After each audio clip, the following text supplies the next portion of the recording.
Alright, this game is called Bubble Burst. So what you're going to do is have all the hula hoops and poly spots set out throughout the gym. You do not want any poly spots inside of the hula hoops. What they are trying to do is they're trying to use this softball here, and they're doing an underhand roll, and they're trying to land it inside of a bubble. Okay, so if it lands inside a bubble, they then get their ball, and they get their hula hoop, and they gotta take it back to their team and give it to the next person to go. They must run the ball back to their team. If they don't run the ball back to their team, you get to take a hula hoop and put it back. So right there, I get to take a hula hoop and put it back because he threw it back to his team.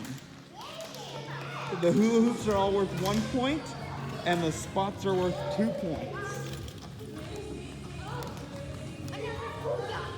And then you continue playing until all bubbles have been collected, or the end of class.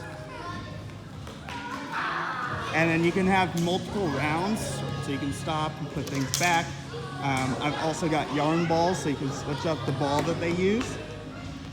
And just keep it rolling. Working on their underhand rolling skills.